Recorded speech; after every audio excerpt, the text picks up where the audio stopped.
Rashi opens up on the parsha speaking about mitzvot, minor mitzvot, shadam dash be'akevav, that an individual tramples on with their heels. And the remedy to that is to listen to them, to not ignore them, not trample, as the verse says, tishma'un. And through that, the continuation of the verse says, we'll be blessed, God will guard the covenant, God will guard us. So it's a word play on Eikev and Akevav in Rashi. Rabbi Moshe Feinstein asks a question. He says, why are we speaking here about minor mitzvot? There's no such thing as a minor mitzvah. All the mitzvot are important, special, and equally valuable in Hashem's eyes. And the answer he offers is, indeed, that's the case.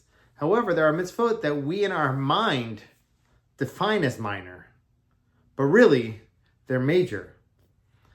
Similarly, there are aspects that are minor of a mitzvah that we latch onto instead of focusing on the essence of the mitzvah. So the solution for all this is to learn what the mitzvot are, to learn the details, to learn what's the essence, what's a minor part, what are just not part of the mitzvah at all. And through that, when we listen to that, God will guard us and bless us.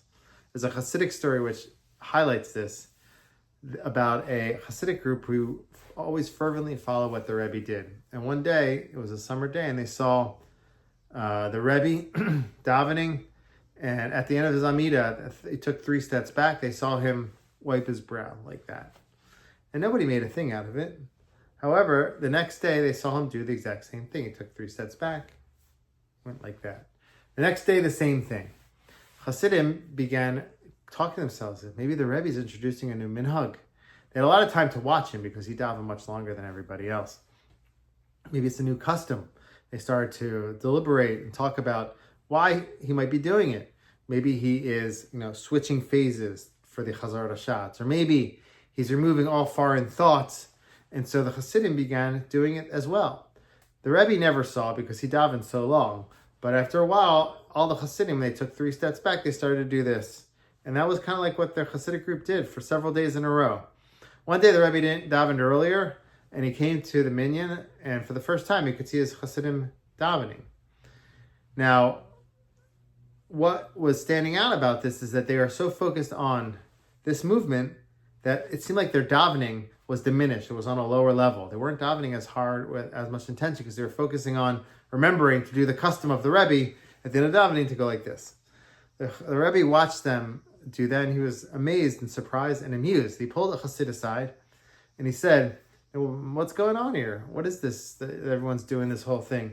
And the Chassid said, we're just following the Rebbe. The Rebbe did this, and we're doing it as well. The Rebbe said, no, that's narishkeit. That's nonsense. Only reason why I did this 3 days in a row is because it was hot. I was sweating. It was so hot in here. I had to wipe off my brow. And you know what? I davened so hard that I really started to begin perspiring, started sweating. So I had to wipe off my forehead.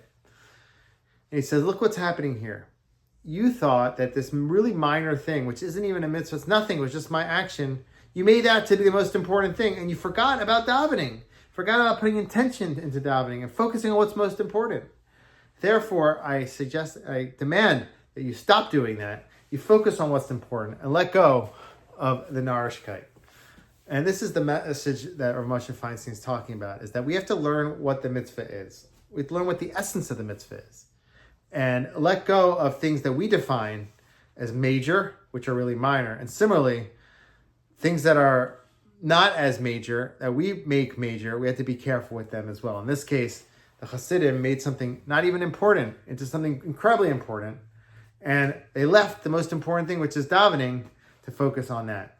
So the message is we have to learn as much as we can so we can get stronger in the mitzvot. And through that, we'll merit the blessings of the parsha, that God will guard us and guard the covenant. And we'll see much blessing.